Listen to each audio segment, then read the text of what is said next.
Starting the recording now. So I'm going to start off by saying a couple of words about Libris Era, as I said. Then I'm going to introduce our two expert speakers, Sierra Pascual Marquina and Chris Gilbert, who are very generously giving their time today to educate us all on the situation in Venezuela and what we in Ireland can do to support that. Then I'm going to hand it over to Sierra and Chris for their speeches, and they'll speak for about 45 minutes, I understand. At the end of that, I'll throw it open to everybody here for questions. And I really would encourage you to ask questions of Sierra and Chris because they have a lot to teach us. Okay, so first things first, my name is Kayla Vardy. I'm a lawyer and an organizer with Libris Era, which as of today is the new name for Hands Off Venezuela, an anti-imperialist education and organizing group. We formed in response to the attacks on Venezuela in January 2026 and the unlawful kidnapping of President Nicolas Maduro. Some of the actions that we've done over the last month, on January 3rd, we pulled together a protest on the Halfpenny Bridge in Dublin. 1 week after that, a demonstration at the US Embassy. And then apart from the protests which have been organised, we've also done a number of solidarity actions, including a letter writing campaign, which I'll say a couple more words about at the end of this session, and a book of condolences for the 32 Cubans who were murdered during the attack, which can be found just in the hallway outside here in Connolly Books. And then, of course, a number of screenings of the documentary film, The Revolution Will Not Be Televised, which was about the 2002 attempted coup in Venezuela. Okay, so that's our group. And now I'd like to introduce our two speakers. First off, we have Sierra Pascual Marquina. Sierra is an author and a popular educator at the Universidad Patria Grande, which is the educational initiative of El Penal Commune. And Sierra is also a professor at the Universidad Bolivariana de Venezuela. Next up, we have Chris Gilbert. Again, Chris is an author and educator. He is a professor at Venezuela's Bolivarian University and a writer based in Caracas. I understand that Sierra and Chris are frequent collaborators, if I could say, and have very generously given their time to educate both within Venezuela and externally, including by working together on the Marxist education program and podcast, Escuela de Cuadros. And I understand that in 2025, Sierra and Chris were co-authors of Protagonistas, and the English translation of that is Protagonist, Communal Construction in Times of Imperialist Blockade. So definitely one for the reading list for all of us, I think. Okay, well, without further ado then, I'd like to hand things over first off to Sierra, and we're very grateful for your thoughts. Thank you, Kylie. Thank you to everybody who's there, and thank you for the Communist Party of Ireland and to Colony Books for making this space possible. It is very important to be talking about Venezuela right now. Obviously, everybody has been very focused, and we are very grateful for all the solidarity that's coming from around the world, and specifically from Ireland. It is very important when imperialist war actually touches ground on in this case in Venezuela, to hear and to know that our comrades around the world are with the people of Venezuela. Of course, I think that it's important to highlight here that what is happening right now in Venezuela, well, there's been, let's say, conventional war, a sort of conventional work expression since January 3rd. The Bolivarian process has been in a situation of imperialist siege, actually, since the very early days of the Bolivarian Revolution. The Bolivarian Revolution, we could say that formally it begins in 1998, 1999, but it really has an earlier moments. It could be traced back perhaps to the Caracas, which was the popular insurrection in 1998 against a neoliberal package. And that was the first anti-neoliberal insurrection in the continent. And from there, we can trace a long history.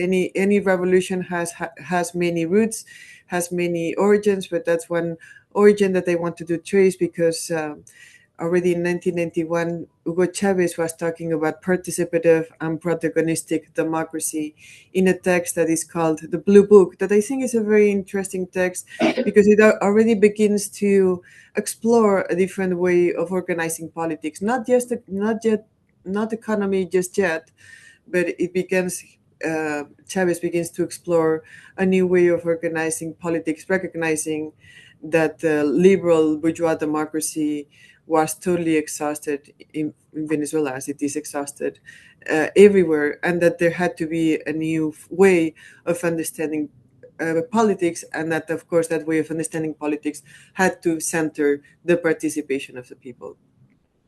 Chavez coming to power in 1990, elected in 1998, coming to power in 1999, and then with the constitution is a kind of like a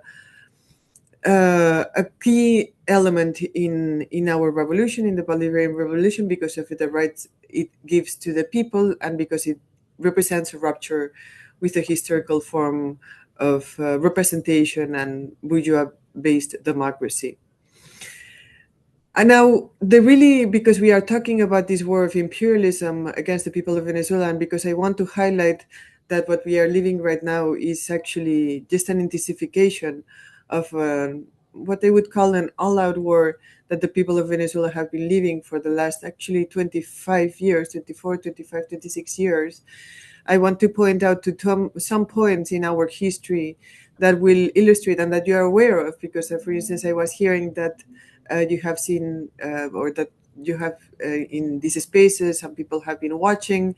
The revolution will not be televised. The revolution will not be televised is an account of the coup against Chavez. That was a coup actually in which the United States, via the embassy, the US embassy, participated in a pretty direct way in that coup against Hugo Chavez. So I want to put that as a beginning, like as a point where you can see the beginning of U.S. imperialism, of its war against the people of Venezuela and against its sovereign project.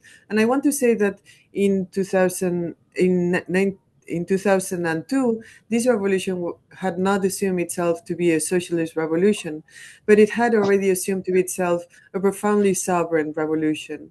I think that the main reason why the United States unleashes all its violence against the Bolivarian Revolution is precisely because of its sovereign project. Of course, because it's a sovereign project that sits on top of oil, and Trump himself has said that that the oil is theirs, no?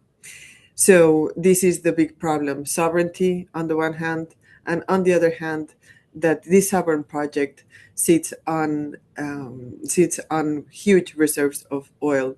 But then there's a third element, which is that beginning in 2006, this revolution assumes itself socialist, and in 2009, Chavez and the people of Venezuela begin to define the pathway towards socialism via the commune. I will talk more about the commune in the later part of this talk.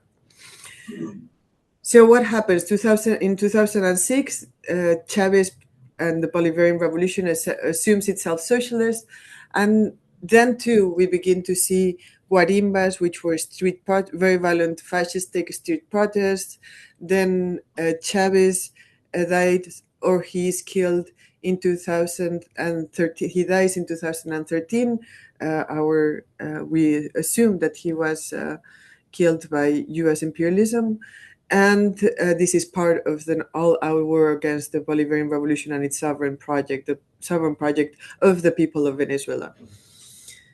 When Chavez dies, very shortly after, about a year and a half afterwards, a very well-coordinated, all-out economic war against the people of Venezuela begins.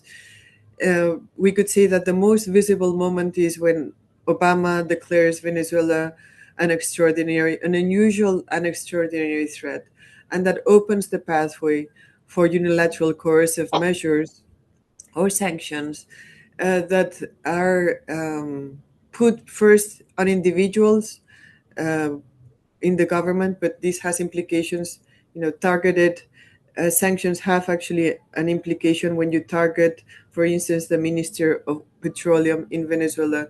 That begins to mean that international companies, oil companies, have a harder time doing business with the oil companies. So uh, these sanctions begin apparently being targeted sanctions, but of course they are targeted against the whole people of Venezuela, against the revolution, against our revolution, against a revolution that by then aimed to be not only sovereign but also socialist.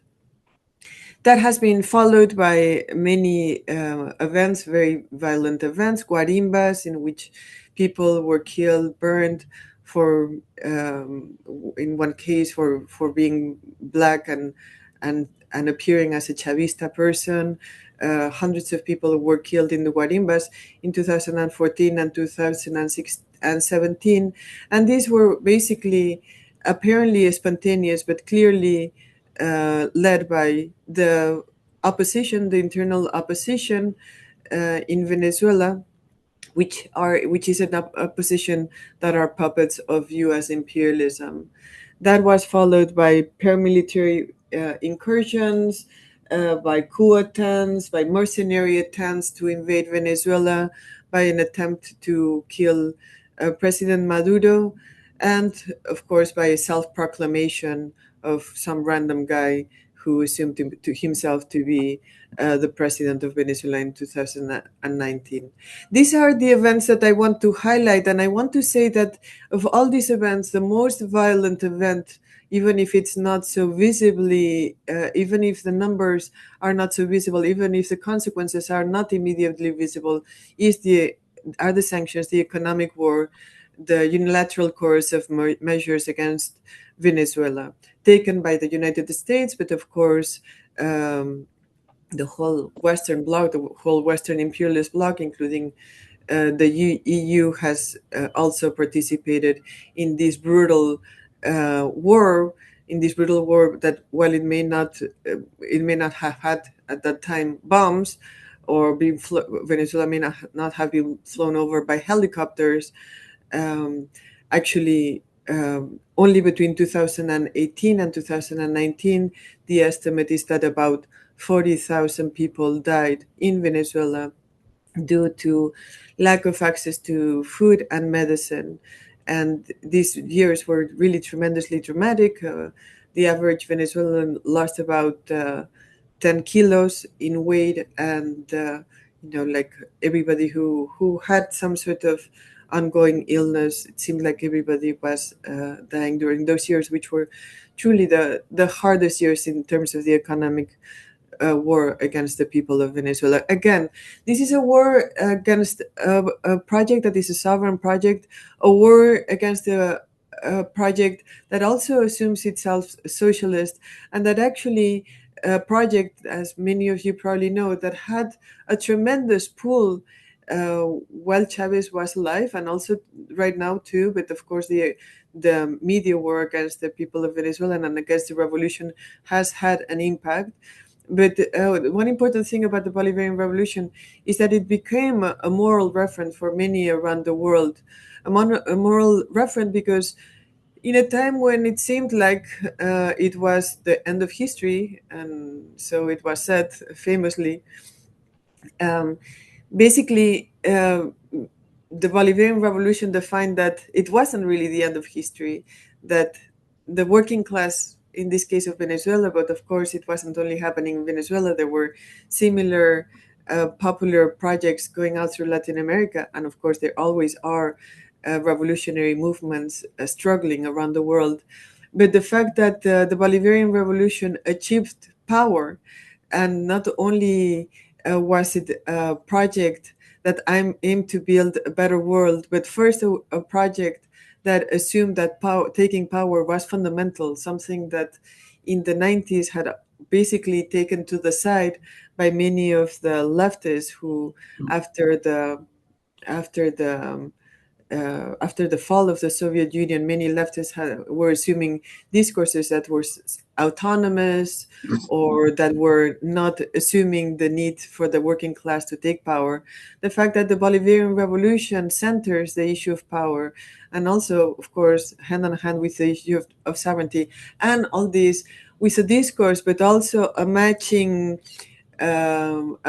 exercise of building a profoundly democratic, direct democracy project, socialist democracy, direct democracy project that is come to be based on the communes. That is, all those elements represent actually threats to the United States. So, as a comrade of mine says, when Obama said that Venezuela represents an extraordinary threat to the United States, it is true, but it is not because it represents any kind of military threat, of course, to the United States. As we have seen recently in military terms, we are not in the best conditions, at least for an attack like the one we just had. But what we do see is that in terms of the moral imperative of building a better world from our perspective, a socialist or a communist world, that does become dangerous for the United States. So to arrive to the third, and I'm going to check time because sometimes I tend to talk too much. Okay, so I'll close up in 5 minutes and I'll pass it on to Chris to talk about the third. The third. I was here in Caracas. Chris also was here in Caracas. The third was an extraordinarily. We heard it. I didn't have direct vision to the places that were attacked. In fact, I was about 4 or 5, maybe 5 kilometers away from 4 to 5 kilometers away from the nearest site, and even so, that was bombed because, as you know, there were many sites bombed in Caracas on that horrible night. We could hear, the sound of the airplanes, the bombing, the explosions, the glasses in the windows were shaking, and again, I'm saying that we were rather far away, so the violence of the moment was very, very intense. Of course, everybody knows that our president and Cilia Flores were kidnapped on that night in an operation that really shows the military might of the United States for these kinds of actions, specifically these kinds of actions, but also shows that the United States could not do what it aimed to do, which is taking control of Venezuela.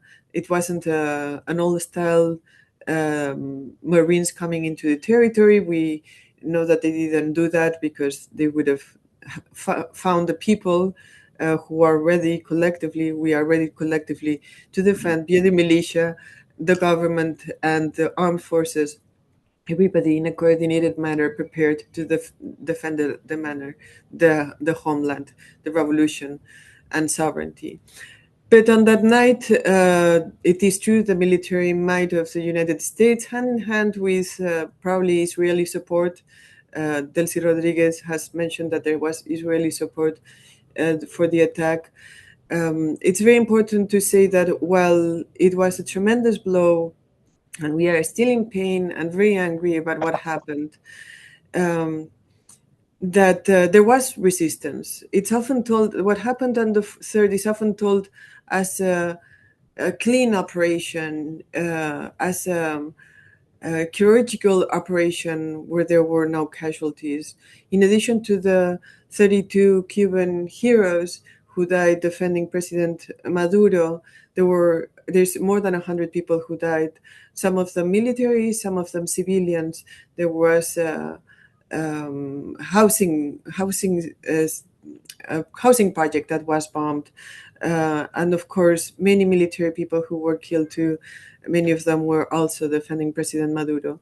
So it's important to highlight this, because the story by the mainstream media is told oftentimes as if very little had happened in terms of resistance. And while in actual technological terms, their superiority meant that the response was not possible, an effective response was not possible. But what we saw was a tremendous disposition of the people who were on site to fight and to struggle. What followed were basically 2 weeks in which quotidian life kind of like very quickly went back to normal in Caracas. It went back to normal in a very, in a very surprising way.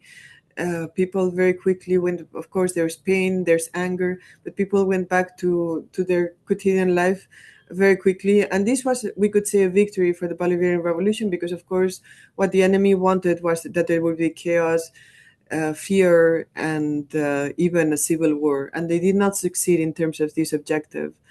But also, those 2 weeks that followed were extraordinarily powerful weeks, in the sense that um, there were hundreds of thousands of people who were marching every day in defense of the Bolivarian Revolution, against the imperialist attack, calling for the return of the president Ancilia Flores, and also in support of the Bolivarian government.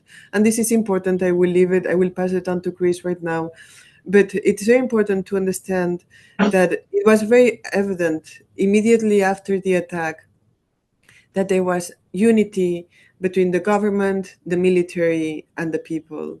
That these, things that have been running in social networks in terms of treason or whatever, nobody in Venezuela who's a Chavista is really concerned about that, because the government has shown exactly the opposite. The unity, and the people have been marching, as I was saying, in hundreds of thousands of people in the street, with a lot of conviction, with a lot of disposition, and also with a disposition to sacrifice, because marching one day after another is actually very tiring, but it's what the historical moment required. So I will pass it on to Chris, and then we will. I think after this, probably after Chris, we'll probably pass it on to questions, and then we can deal with communes in the question section, because I probably talked too long. That's wonderful. Thank you so much, Sarah. Chris, we look forward to hearing from you. So one thing I've been thinking about these days, partly because of fascism, because I think you have to Trump's regime as a fascist one, and it's fairly obvious to people. It might not have been so obvious in Trump edition number 1, but in Trump edition number 2, it's pretty clearly fascist. I've been thinking a lot about irrationality, because irrationality is part of a characteristic feature of fascism. And Joe Lukács wrote a book called The Destruction of Reason in response to 20th century fascism. But with regard to Trump's and his regime's fascism, I think maybe the most important thing to think about is the way, not so much the erratic sayings of Trump and the erratic, the local destruction of reason in his immediate context, but more like I also think it's important to look at the conditions, the social conditions in which we live, in which people have passed reason. Reason has taken has passed to the second plane, and is not so in our general society. Reason and rationality has been destroyed, and one of the features of that is not looking at history. So when this event happened, the January 3rd event, I think it's always people tend to present it as an event with a strong before and an after. In fact, Sarah and I were invited to a talk by Haymarket Books, in which it was said the name of the talk was Venezuela at the Crossroads, Venezuela in the crosshairs and the crossroads. And I thought, well, Venezuela is certainly in the crosshairs, but I don't think it's exactly best described as a crossroad. So I think there's always a tendency to overemphasize the nature of the event. If people are familiar with postmodern theory, post-structuralist theory, the event, they have a semi-Christian messianic notion of the event, which tends to supplant historical development. So much in the line that Sierra was doing in her talk, I want to emphasize the conditions for what led up to January 3rd and what went after January 3rd, to point to continuities, to kind of restore a historical perspective. Because I think attention to history, looking at conditions, looking at the economic base too, is part of rationality, a rational approach to history. And I think, we're sure to see a movie come out. The CIA is probably working on a movie with Hollywood to present this event, January 3rd event, in this kind of semi-pornographic military way, in which the violence, the technological superior is all in the foreground. And the effort there will be a magnification of the effort that we've seen in the past just by news reporting. Typical news reporting fails to look at conditions, always wants to say there's a before and after, everything has changed, nothing's the same. So I think that you can look at the continuities on both sides of the equation. On the one hand is on the imperialist side and the counter-revolutionary side. As Sita was pointing out, this revolution has been under attack since its inception, with key points being the 2002 coup d'etat, the sanctions, the unilateral coercive measures that started essentially in the middle of the last decade. So there's been a long history of aggressions, but in the immediate sense, there has been aggression since the military buildup in the Caribbean was starting around September of the last year. And in that sense, in the course of that buildup, there were approximately 100 people killed on boats, quite possibly fisher folk, or we don't know. But that's almost the number of, I think the death toll in the January 3rd event is roughly 150 people, and approximately 100 people were simply killed in the lead up to it. So we tend to forget this, that during the course of this, there were aggressions in the Caribbean, not only against Venezuela, but against Colombia and Mexico, because a lot of those murdering of people in boats happened. And I think actually a minority of those people were actually Venezuelans. Some of them happened in Mexican waters, and some of them happened in Colombian waters. And as Siri was saying, I think it's also important to look at how imperialism acted within a limited set of options. As she was saying, they were afraid to put boots on the ground. I mean, they literally put boots on the ground, but in a very brief fashion. But they were afraid to do an invasion. And the reasons for that are obvious. Anyone who's been in Venezuela knows that this is essentially an armed people, a very organized people. And it would be pretty much impossible to do that. At the same time, they were afraid to do or incapable of doing regime change. It's actually kind of gratifying to listen to Maria Corina Machado these days on television, because she's always saying, well, it's exactly the same people in power. You failed to do regime change. And that's true. There has not been a regime change. So what they did, I think the closest analogy to what they did is, if people know anything about the FARC's negotiation process, I think it was in 2011, in which Alfonso Cano, who had been the leader of the FARC, the Colombian guerrilla, following Manuel Marilanda's death, he was engaged in a negotiation process, and they killed him right in the middle, right as the negotiation process was seeming to reach its conclusion. And he was killed, and then Timochenko, another leader from the FARC Central Committee, took over. So you could say that the in addition to trying to produce a bit of militarist pornography with this spectacular attack and a apparent show of military might, they were also trying to discipline a process of negotiation that was already in course. At the same time, they want to send a message to countries in the region, and beyond, that they're capable of doing something, leaving aside the particular electoral needs or needs of the moment that the Trump regime might have. So that's the kind of context in which the military operation happened. I also want to point out that Trump presents it as a kind of victory over oil, but if you actually listen to experts on their side, the value of the oil, they're seizing Venezuela's oil. Of course, one of the aims is to hurt China. This is when Trump turns his lens, or when the whole Trump regime turns its lens towards Latin America and the hemisphere more generally. They presented as many people presented as imperialism retreating to a kind of regional control, kind of like Mussolini. Mussolini believed in that. Mussolini believed that Italy should have some little sphere, and England should have some sphere, and the United States would have a big sphere, and Japan and Germany, we should have their spheres. But in fact, the United States has not given up attacking China as its main enemy. It just is choosing to attack China in this region, using the Latin American region as a place where they can carry out conflicts successfully with China. So those are some of its aims. But in fact, the damage to the Chinese oil interest is limited. Iran is a much more important supplier of oil to China. The amount of oil that Venezuela supplied to China is not that significant. So when you look at experts talking about the value of Venezuelan oil and the bonanza it will produce, it's actually quite limited. People tend to think that the production is actually right now about 1 million barrels a day. And at the end of 2005, the highest estimates are like 1.5 million barrels a day. So we won't see a big change, and that's partly because the value of oil price is low. So in the sense that Trump can present it as a victory for, seizing Venezuelan oil, that's also very limited. So in keeping with my idea of kind of keeping a rational view of history, I think if you look at the economic changes, they're not that significant. And it probably will not produce a bonanza inside Venezuela either. This new regime in which oil passes through Qatar and the profits come back to Venezuela. But turning to the side of continuity on the revolution, Cedar pointed out the revolution's history. It's passing from an anti-imperialist revolution to a socialist revolution. But I want to emphasize also the immediate history, the immediate lead up to the January 3rd bombings.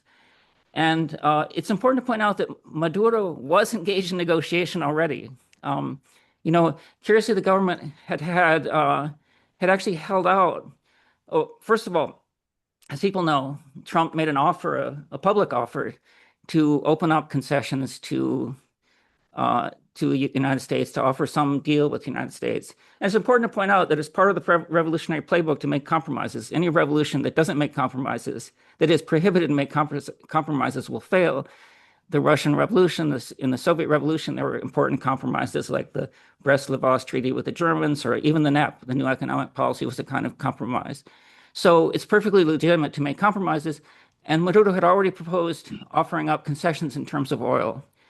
And so that's an important continuity with what came previously. And it's true. Another fact that people may not know is they always held out the idea that they might revise there's a ley de hidrocarburos, the hydrocarbons law, as another point of concession in the negotiation with the United States. Then another thing that some people from this context may have gone, I don't know, there was an event in December of last year called an international event for sovereignty and peace. And when you look back at that event, one of the things that's interesting is how remarkably there was like a 4-point program that came out of that event here. It was one of these bigger international events in Caracas. And one of the points was that I found this kind of interesting. One is that that it called for armed struggle. They said we're entering a moment of armed struggle. I found that interesting. It turned out to be right, and what they meant by armed struggle was the people's war and emphasis on militia. At the same time, it was an event for peace. So I thought it was interesting that on the one hand, it was an event centered on peace, but it was also calling for armed struggle. And then to point to an important continuity, the very day after January 3rd, when Delcy Rodriguez spoke in the middle of the day, kind of guaranteeing that there was the continuity of the command of the revolution, she said that. She said, we're doing a people's war. We're in a people's war. And she called on the people to defend the country. At the same time, true to the other half of the equation, in the following days, he said diplomacy was going to be our primary tool.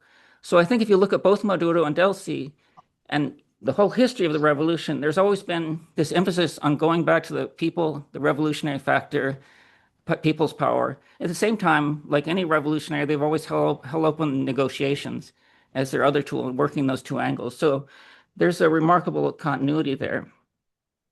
And I think one thing that people always like, when you look at there's a whole question about, Asira was saying, there's a whole question about betrayal. And I think one thing that happens with it when people look at this event as if it were like a messianic, like January 3rd was like some before and after, they always come to it with their previously established lenses.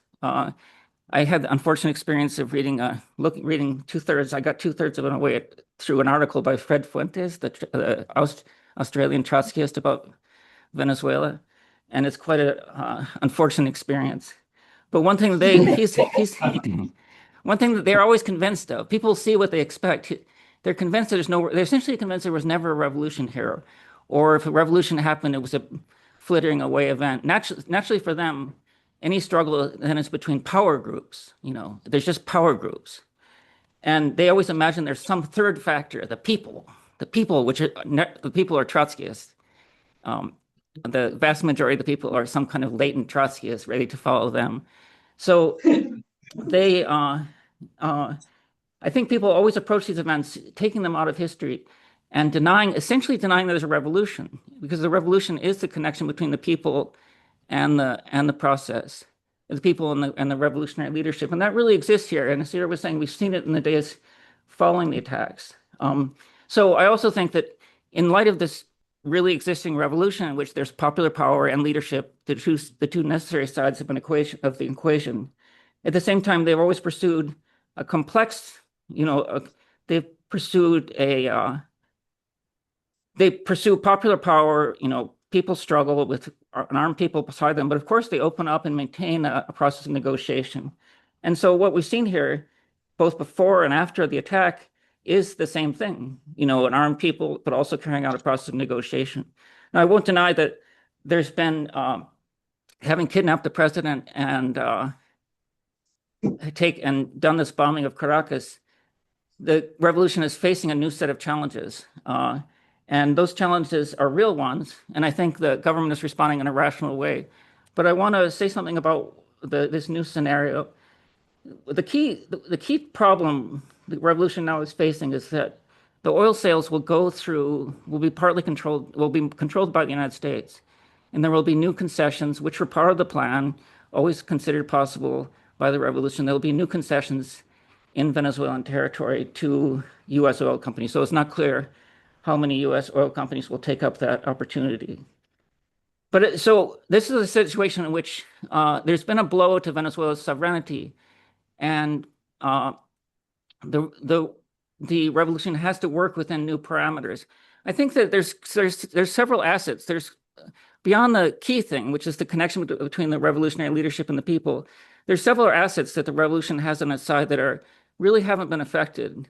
And I think they're also the same assets with which China and Vietnam also confronted a need to open up to the United States or open up to global capitalism.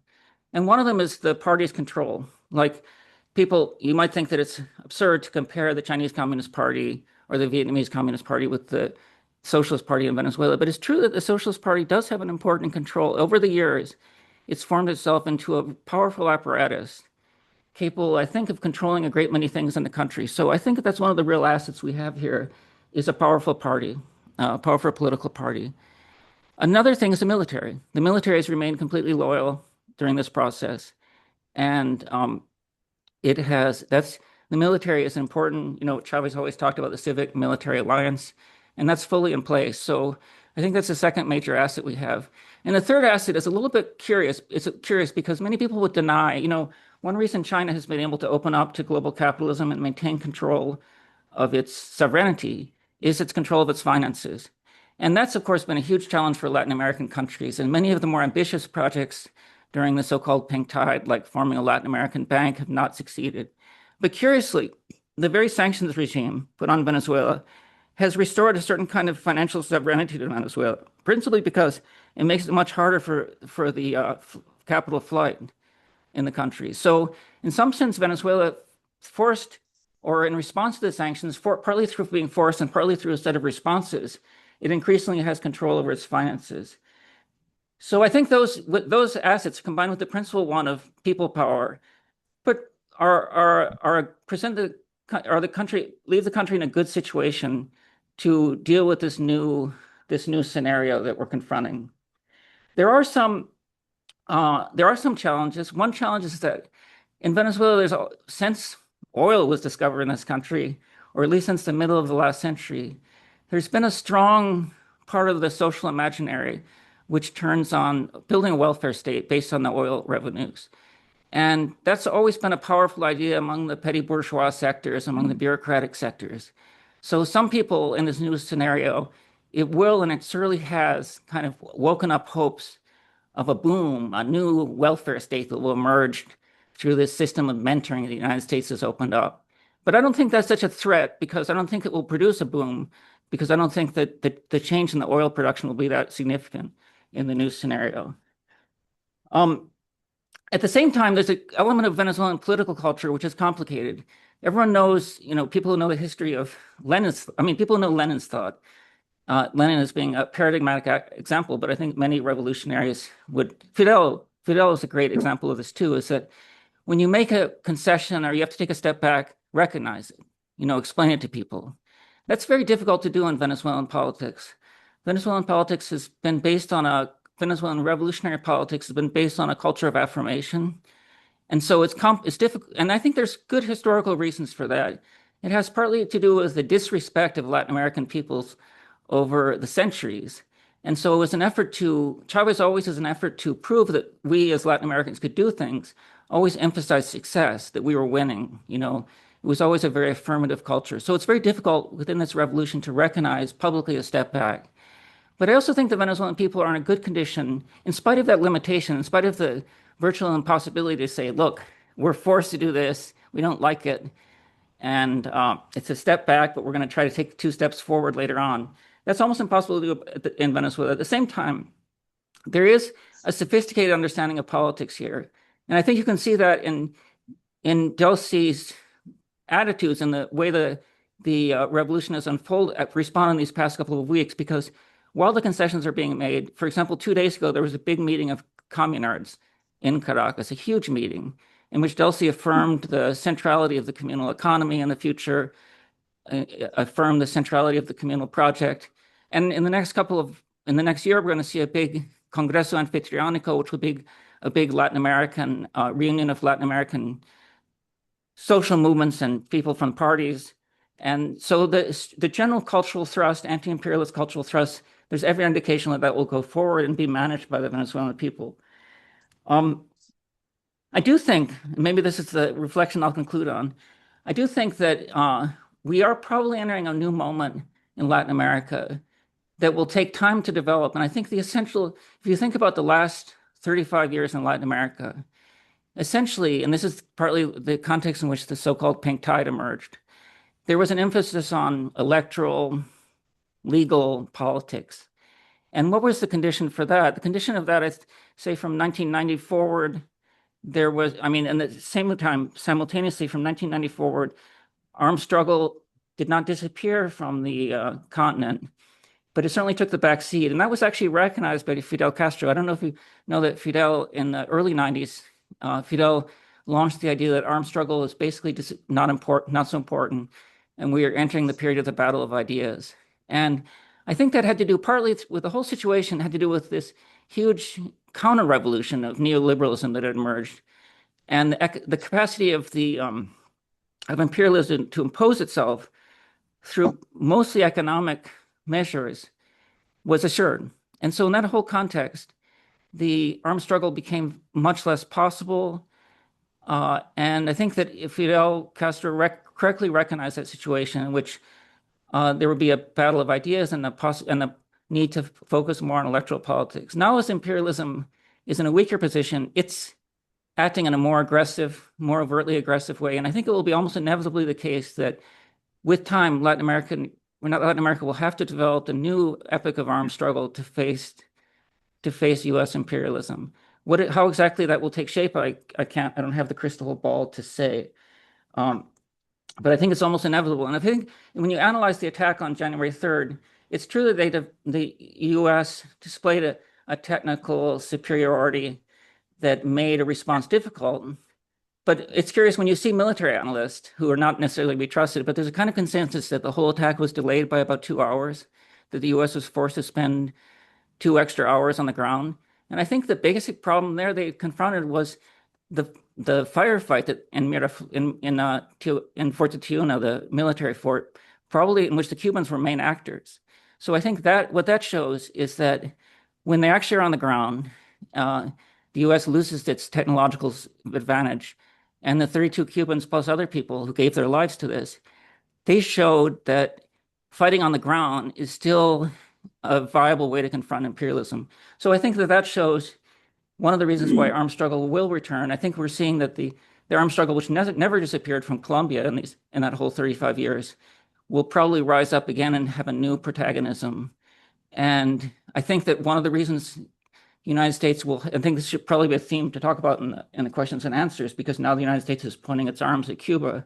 One of the reasons the United States has its hands tied with Cuba in a certain sense is because of their military preparation and their capacity for armed struggle on the ground. So that is my prediction that that we'll probably be entering a new period of armed struggle to confront this new fascist imperialism that we're facing. Maybe I'll end now.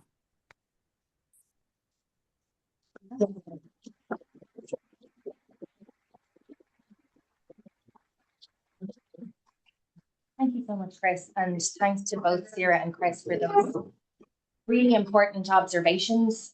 I have a couple of quick words in reflection. Then I have one or two more questions for each of you, and then I'll throw it open to the floor. I think the benefit of having an event like this, and really thanks to Connolly Conversations for organising it, is to get insight into what is really happening beyond the disinformation that we are being fed globally. I mean, both Sarah and Chris touched on this during their speeches, but people here might remember that in the days after the abduction on January 3rd, the international media was not reporting to any degree on hundreds of thousands of Venezuelans marching in the streets, calling for the return of their president, calling for an end to US aggression against them, calling for justice for the deaths for the people who were murdered. Instead, the international media was focusing on sometimes AI-generated images of crowds of people wearing Trump t-shirts and waving US flags. And if, unfortunately, I think for somebody who spends a lot of time online like me, you could see that legitimate journalists, so to speak, were retweeting these images and were discussing them as if they were providing an authentic view of what's happening. So I think that's a really important lesson for all of us, that we can't trust what we're seeing online anymore to, if we ever could, obviously that's contestable. And so it's really important to get the perspectives of people who have firsthand experience. Something else that occurred to me listening to both speeches is how we need to call out the illegality of everything that's happened. And I say that for my sins with a background as somebody who has experience in international law. My primary academic background is in international law, which is quite a sad thing to say these days. Feels a little bit like being fluent in Elvish. Definitely maybe demonstrates a lot of hard work at some point, but principally for the purpose of entertainment. But I think it's really important to reiterate, as Sarah said, the impact of unilateral coercive measures like economic sanctions. In international law, a unilateral economic sanction is considered to be an act of aggression against another country. That is not lawful in international law. It happens. That doesn't mean that there's a lawful basis for it. Sarah and Chris both mentioned the violent attacks on fishing ships in the lead up to the bombing of Venezuela. People might remember that the US carried out a series of bombardments of ships in the Caribbean, killing the sailors aboard. And the pretext which was given is that these ships were supposedly carrying drugs. Even if that's the case, that's not a basis for bombing ships out of the water and for killing the people on board. That is entirely unlawful under any international and domestic system. We use the word kidnapping really deliberately when we talk about the abduction of President Maduro and Celia Flores, because a kidnapping is what occurred, and we need to use accurate language when we describe these things. Because again, in the international media, in the Irish media, language is very carefully used along the lines of a capture, a planned military activity, a military objective that was achieved. And all of this language, in my opinion, is ultimately obfuscating because it imports a sheen of legality over these actions. There is no basis in international law for one state to kidnap the head of state of another country. There is no basis in international law for a head of state to be taken and tried in a domestic court for domestic charges. For what good it does any of us, the last several decades of international law have been built up to prevent exactly this type of thing from happening, unfortunately. Now, as both Sarah and Chris might expand upon a little bit later, unfortunately, the fact that something is unlawful in international law obviously doesn't mean it can be prevented, and it doesn't mean that there will be consequences for what's happened. And I think probably everybody here will agree that there's been an absolute failure from the international community to take any kind of appropriate response to what's happened. And while we have had A couple of positive indications, for example, you might agree with me on this, Sarah and Chris, that I think there has been an outspring of solidarity all across the world for Venezuela and for the Bolivarian Revolution. And at the international level, there's been some very clear statements from UN human rights commissioners, for example, clarifying that every aspect of what the US has done over the last couple of months is entirely unlawful. At the same time, there's a very serious failure from the Security Council and from the General Assembly to do anything substantive and to take that to the next step. Okay, so Sinead, those are some of my thoughts. I want to go back to Sarah and Chris with a couple of questions, and then I'll throw it open to the floor. So first of all, I'll go through both of the questions first, then I'll hand it to Sarah and Chris in order, and then we'll open it up to you. Sarah, you mentioned that you wanted to say a couple of words about the communes in Venezuela and the significance of that for participatory democracy, and also for building a response to the actions of the US and for resisting imperialism. I wanted to read you a little quote from a book that I'm reading, which unfortunately, to my shame, is not either Sarah or Chris's book. I would recommend that all of you look up their books after this and read those instead. But this was a good second. So this is Building the Commune, Radical Democracy in Venezuela. And this portion relates to the strength of the communes and the importance of that domestically. Here's a quotation from a teenaged comunero. The revolution no longer depends on the government. This book is written in 2016, by the way. If the Maduro government were to disappear tomorrow, this would still be here regardless. Okay. So Sarah, I'll go to you in a minute and ask if you have any response to that quotation and what your thoughts are on how the commune movement can respond to everything that's occurred. And then, Chris, you mentioned at the end of your speech that certainly Cuba is next on the agenda insofar as it's ever slipped off the agenda for the US interests, and that we're likely to see a build-up of military activity perhaps directed towards Cuba over the next while. I wonder if you could expand a little bit on that. I know that certainly within the last few weeks, Trump has openly celebrated the fact that the capture of Nicolas Maduro and the illegal sanctions imposed on Venezuelan oil shippers means that oil is no longer traveling to Cuba from Venezuela in the way that it was before. And this has caused an enormously dangerous energy crisis, which is causing energy blackouts in Cuba and is impacting upon all other areas of life, as people here could imagine, from access to healthcare, from the ability to store food, and is creating what Antonio Guterres just described this week as a humanitarian emergency. So, Chris, I wonder if you could expand upon the implications for Cuba of everything that's happened in Venezuela and perhaps what we might expect over the next couple of months. So I'll go to Sarah first and then Chris. So thank you for that question, because indeed it is something that I wanted to talk about in the first round of interventions, but well, I talked long in the first one, so I apologize for that, because it is very important that we talk about communes, because communes are at the core of this revolution, because communes are really the spaces where we are transforming the social relations in our society. Communes, very briefly, they are the Venezuelan pathway, but probably not only the Venezuelan pathway, to reorganizing society. They are often related as spaces of direct democracy, and indeed they are. In communes, for instance, I'm part of El Panal commune in Caracas in 23 de Enero, and in the commune there's 9 communal councils, and each communal council has its assemblies to solve the problems in the territory. So 9 communal councils, in this case, in the case of El Panal commune, make El Panal commune. However, communal councils, which are a proposal from Chavez from 2006, which people very quickly committed to, communal councils are not spaces for the economic reorganization of society. They are spaces of direct democracy.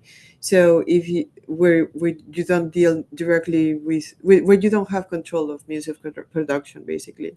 So in a communal council, there might be a leak in a building, or the school may have a problem, and in the communal council, people meet in an assembly without representation to decide how to solve this problem with the school or with the league or whatever problems are being addressed, or whatever hopes and dreams people have for the future are also addressed in communal council assemblies. But communes, which are formally the sum of several communal councils, are actually a qualitative jump over the communal councils, in the sense that communes are not direct democracy spaces, but they are also substantive democracy spaces. And what do I mean by substantive democracy? For democracy to be full and total, we obviously have to overcome the exploitative and authoritarian forms that are that are of capitalism, the exploitative, authoritarian, despotic, and the multiple forms of oppression that exist within capitalism. We have to overcome them. But this goes to the core of reorganizing the economy of a society. When we are talking about overcoming exploitation, we are talking about the need for the people to have control over the means of production. Now, in a reflection about what were amongst the many virtues, also some limits of the Soviet project, István Mészáros, who was a philosopher, close friends of Hugo Chavez, identified that in the Soviet project, the metabolism of capital had endured. In other words, that while there was no exploitation, and well, I think we are among communists, and we have made a lot we have a long and important debt to the Soviet Union, and there's a lot that we can learn from them. But the truth is that the forms of that some of the despotic forms that are proper of capitalism, which of course capitalism is intrinsically an anti-democratic project, although in the surface it may appear to express itself as a liberal democracy, but that some of the despotic elements of capitalism were not able to overcome them in the Soviet Union. This means then, when it comes to thinking about making communes in Venezuela, building a path towards communism in Venezuela via the communes, that the communes are actually spaces of substantive democracy, where in theory, and I will highlight here in theory, because there are thousands of communes and most communes don't yet have means of production. But what Chavez says, and what we understand as communers is the correct pathway, is that communes should have means of production that are in the hands of the people via direct communal property. Direct communal property being a kind of property where, for instance, the means of production may come in a meat packing plant, a t-shirt making plant, and a soap making plant. Those means of production are actually the property is of the whole commune. So it is the whole commune that gets called to decide collectively what to do with the surplus. And this is what we call substantive democracy. Now, how does this all relate to what happened after the third, I would say specifically?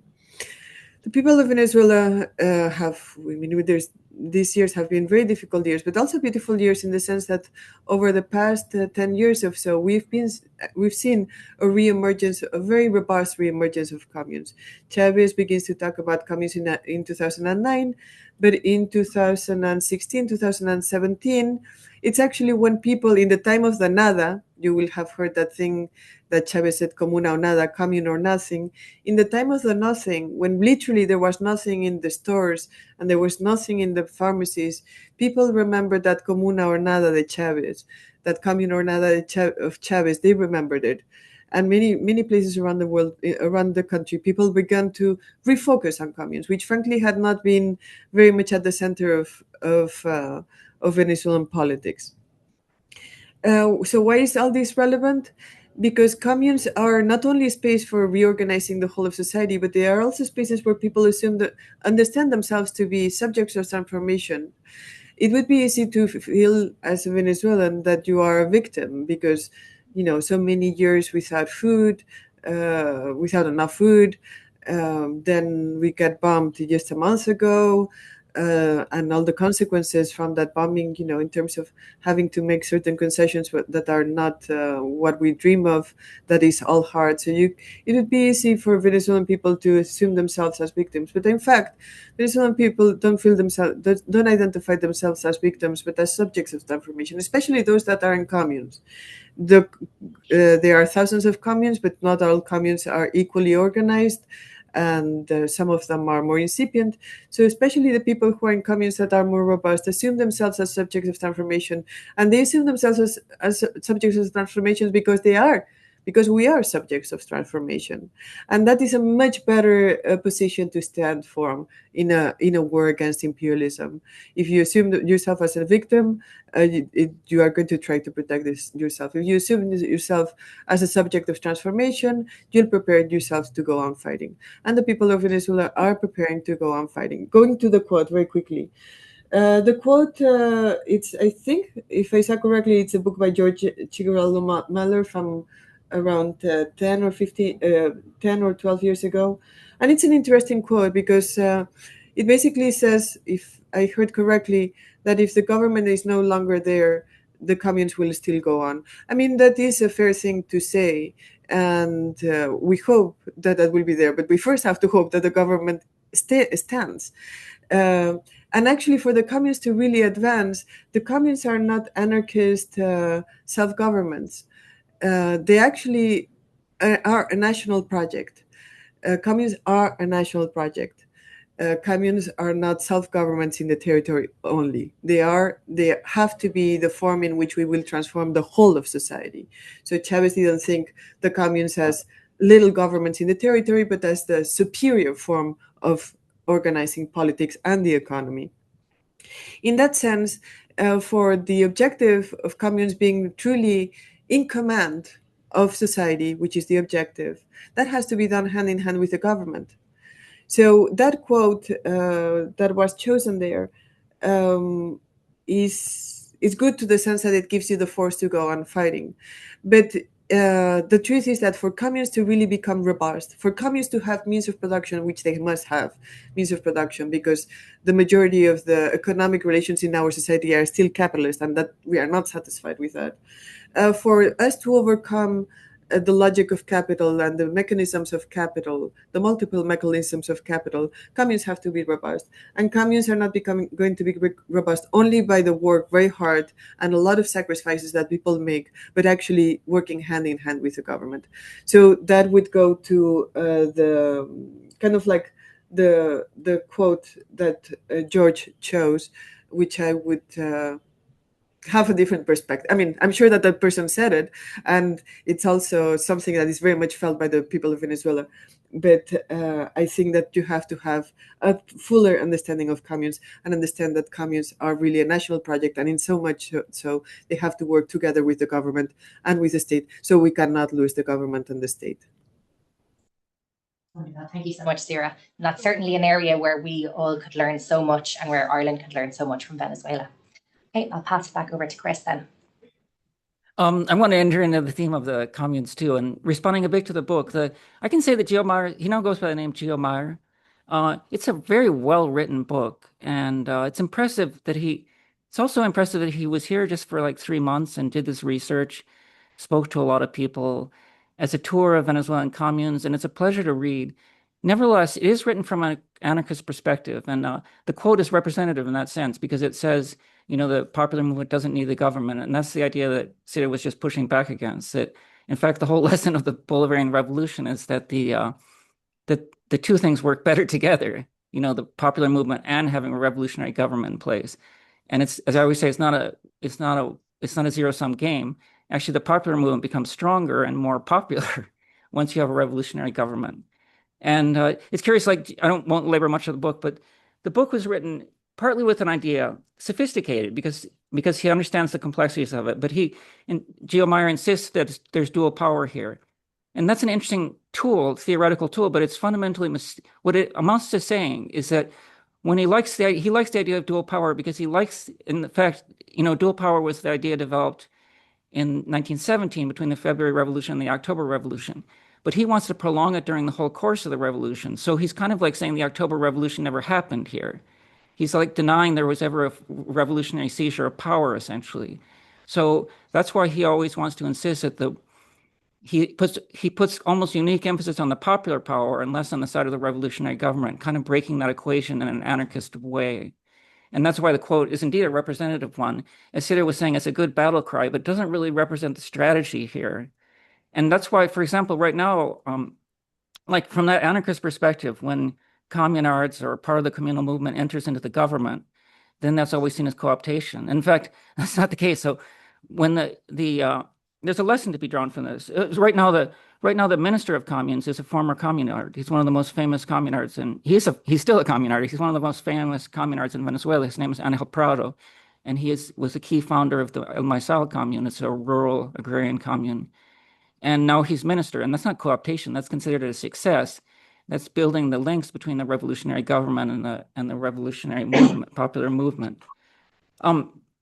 And I think that this is relevant to the present because I think the communal movement has an important role to play right now in this new situation, this new difficult situation, partly to displace or to win away space from the petty bourgeois elements that exist that are sometimes government employees and sometimes not. But that doesn't involve rupture. That rather involves the same thing that the communal movement did with a great deal of maturity in the last decade. Essentially, they organized themselves not to go against the government, but to win over space, to present an alternative project, to push forward the socialist project. That's not the dual power model. That's rather an effort to show what the communal movement can do, show with concrete facts, not just declarations, showing that they can manage the economy, showing that they're a political force. And that may be what they'll need to do in the upcoming years with maturity, not with a lot of chest beating or mere discourse, but rather showing capacity. And in fact, we've seen that in these days. Like one of the projects right now is the campaign for Nicolas Maduro and Celia Flores, their return. And last week, the El Panel commune did a popularly organized event. Ordinary people, did this event with balloons and discourse, and they made ballot boxes or letter boxes, collected letters for Nicolas Maduro. So which when the communal movement could enter into these campaigns and show its force, that it will be able to maintain, be an important factor in the continuity and the ongoing revolutionary process.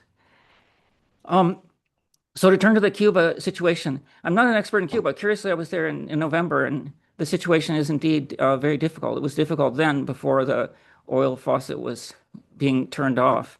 It's just one problem. The problems are accumulating. One of the key factors in Cuba was in Trump's first 4 years, they discovered a new way of tightening up the sanctions regime that was extremely cruel, and it cut off a lot of European tourism. And then the pandemic came in, and Cuba responded with its typical humanity with the pandemic, but that involved devoting a lot of resources to solving the pandemic, to developing vaccines, and that weakened the medical system. So one of the new situations now that is in some sense even worse than the 1990s is that Cuba's capacity to supply medical to solve medical problems for its population is weakened.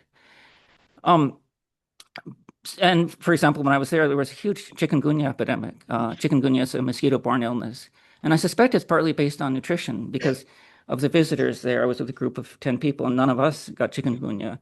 It may have been the nutritional condition or, our nutritional condition. But so the situation there is very difficult. As I said in my previous intervention, Cuba is extremely well prepared, and they are, it's a completely different revolution that was formed through armed struggle, and they've maintained the idea that the country will be defended through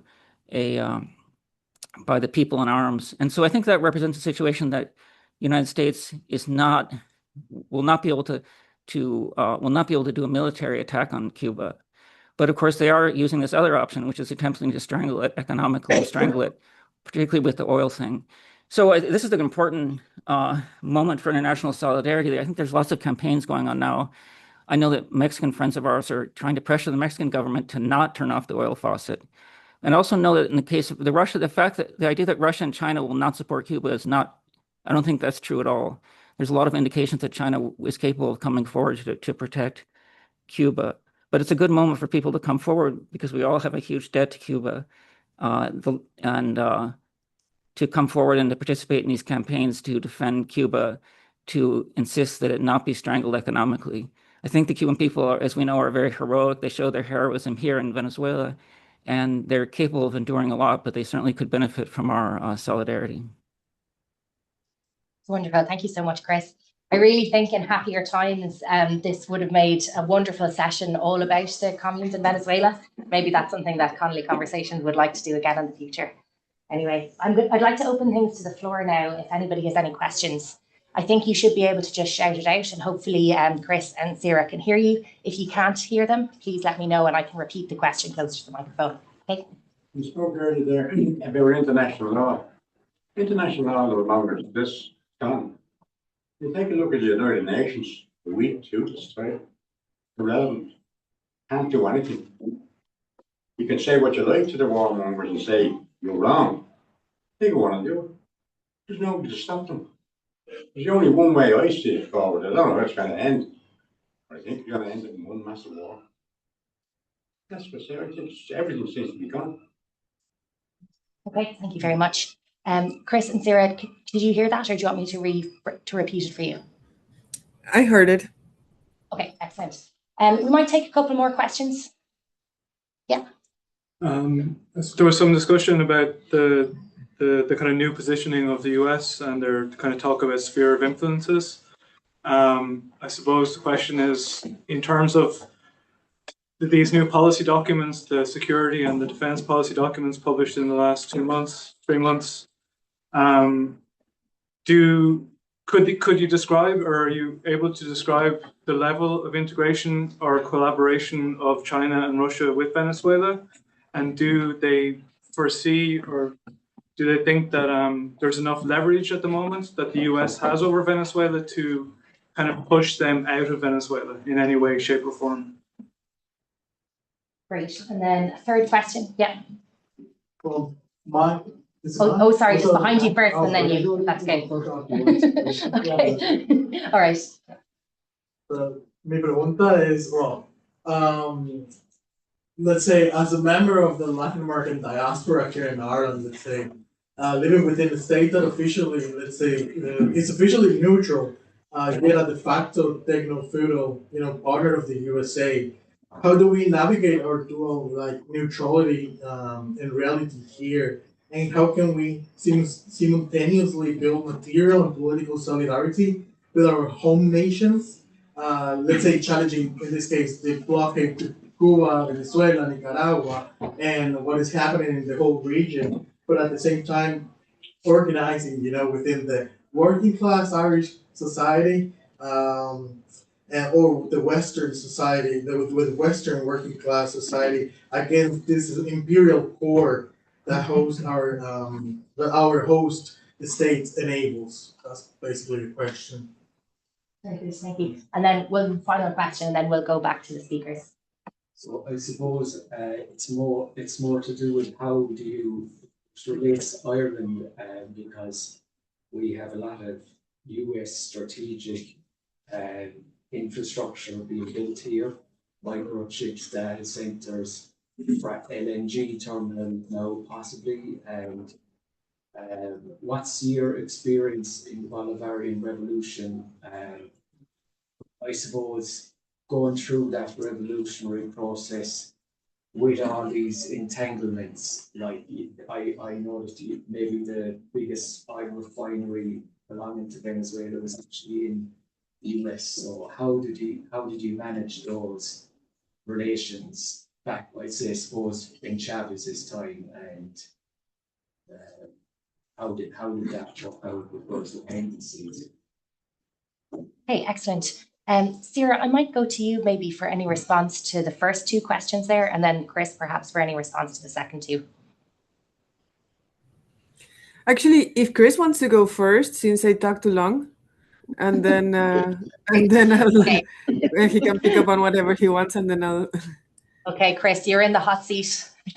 Whichever questions you want to respond to then. Sure, I wanted to respond to the one about international law. I think I'm in agreement with the question that was stated in the question that the question is why I think I just put an article in the chat, which is an article by the Indian communist Prabhat Patnaik. It's called the title of the article is The Gangster Phase of Imperialism. And I think that Patnaik is a brilliant theorist. He's one of the things I think one of the arguments that I read it a couple of weeks ago, but his central argument is that there was even a functioning UN or semi-functioning UN is an achievement of socialism. It's an achievement of two things: an achievement of actually existing socialism, and that was what made the UN come to exist. And then it got even more reality, more credibility, or more within the limited force that it has, or that it had. That was because of the anti-colonial movements and the successful emergence of the Third World, these national liberation processes. And so understandably, as real socialism is rolled back, and the anti-colonial movements are destroyed, fortunately, there's continually persistence and re-emergence of anti-colonial struggles like in the Sahel and throughout Latin America. But this is what's behind the disappearance of international. That's why the gangster phase of imperialism begins, or the gangster phase of capitalism. So I think those are good messages. I think that we cannot take international law or any sense of international rules of order. The United States uses this term rules-based order, which you can't put in enough quotation marks around it to take distance from what their notion of rules-based order. So I think those are the result of people's struggles, anti-imperialist struggles, and that's where the emphasis has to be. As far as I don't have a clue to. I mean, I don't think that people should jump to conclusions about the Venezuela's links to China and Russia, or Iran. I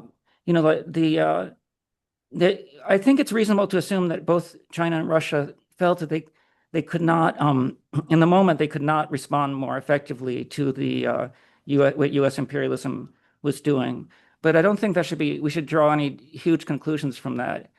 China's always been a country that's acted with a great deal of caution and carefulness in these situations. And I think we can see that they responded accordingly. But for example, these days, China did condemn the attacks, and they did take some economic measures against the United States. One of the things that's come up in these days is the Iran, the United States is always saying, Marco Rubio is always saying Hezbollah in Venezuela. And I wish that were the case. I can only hope he's right. But as far as I know, for example, I'm just kind of commenting on that, because the only presence of Iran I've seen is I know people who work in the Iranian management is helping with Lactose Los Andes, a milk processing company here. So the only evidence I've seen of Iranian boots on the ground are milk is in the milk business here. But it's true that these are important allies. I do think that that's an area where the popular movement has to. I think in this new situation where it may be more difficult for the government to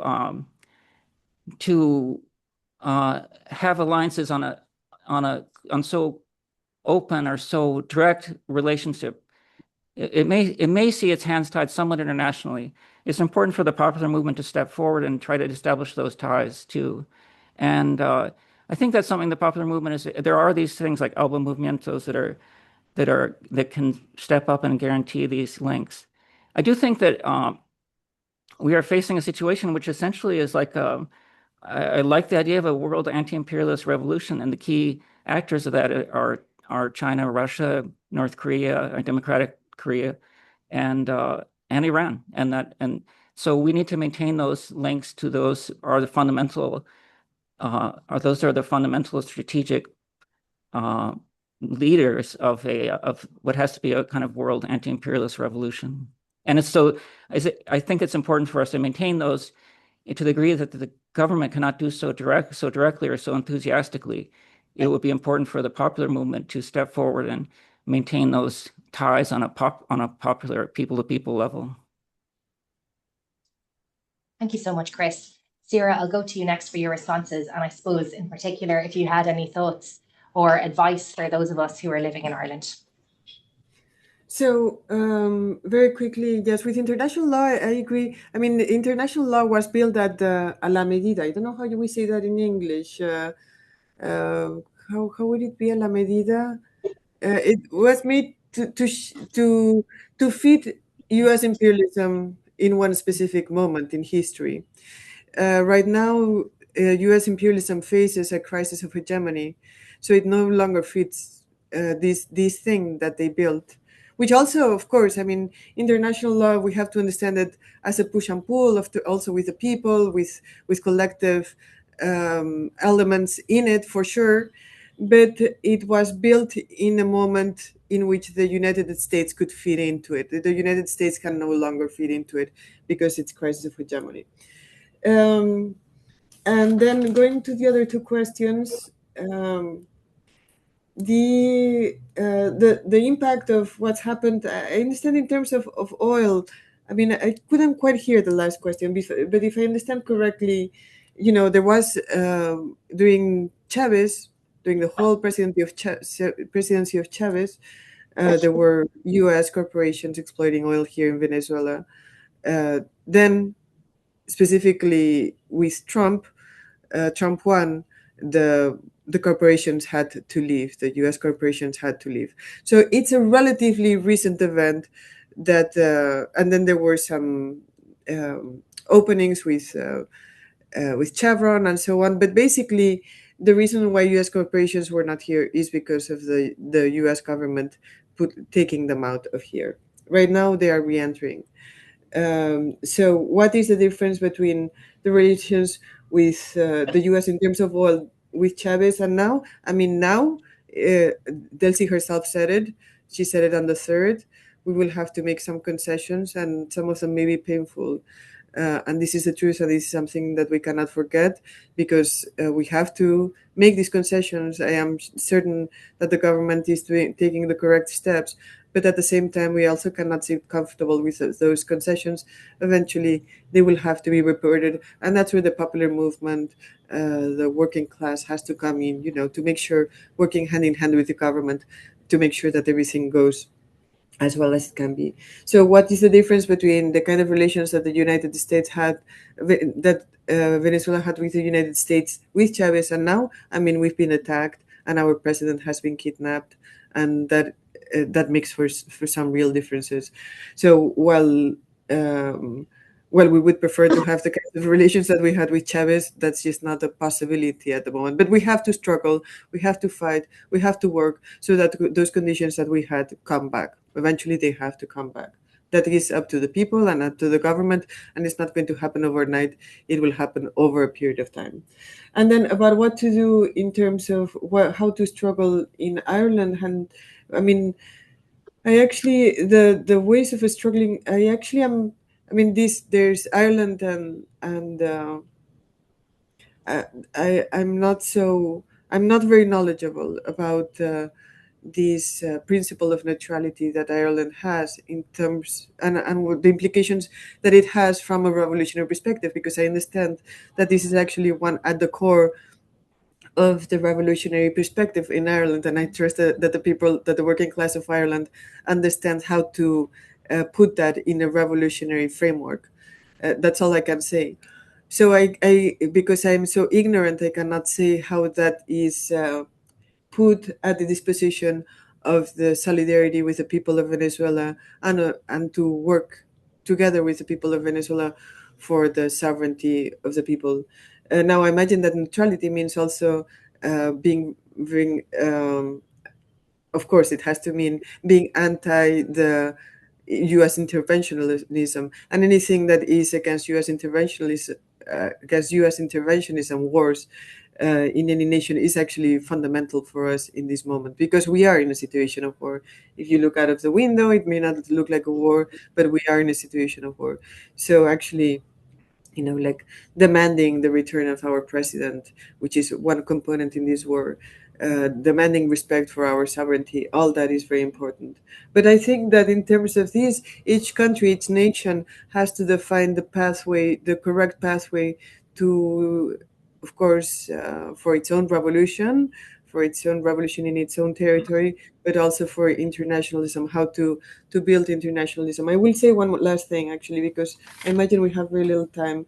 I do think that it is important to understand about Venezuela's communes, because they are, because we have to go on defending them, because U.S. imperialism may not overtly talk about communes. They will probably never mention, spokespeople of the White House will probably never mention communes, but we can be sure that communes represent for them a threat, because they represent a way of really building a sovereign and socialist project.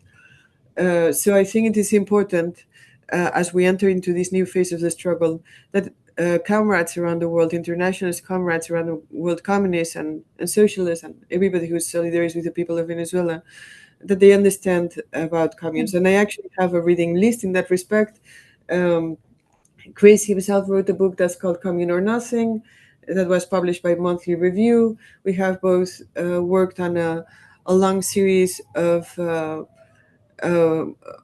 a 10-book series on communes that is called Communal Resistance. And we have also together, Chris and I, done an issue of Monthly Review of the magazine that is focused on communes, that has an important article by Chris about communes and anti-imperialism. All those texts, that reading list, which I think is important for those who want to learn more about the communal project, can be found in Chris's website. I don't have a website, but since a lot of what we do it together, then I can just point to his website.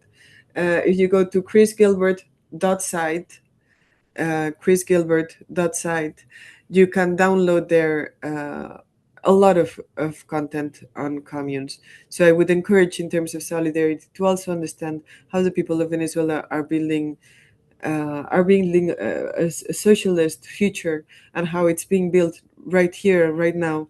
But of course, as the US threatens our revolution, communes are also under threat, so they also have to be defended.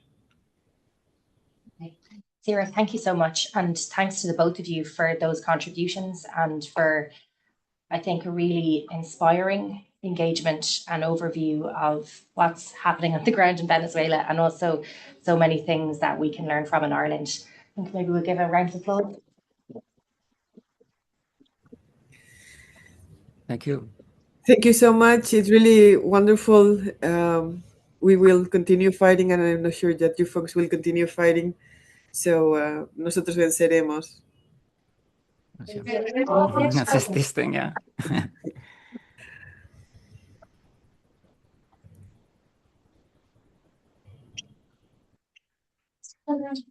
Me to again thank the speakers, to thank Connolly Conversations for organising this. And if anybody here is interested in getting involved in organising with Libra Sarah, please follow us on Instagram or stay back and have a chat with us now after this event finishes, and we would love to work with you. Okay, thanks everybody. Thank you.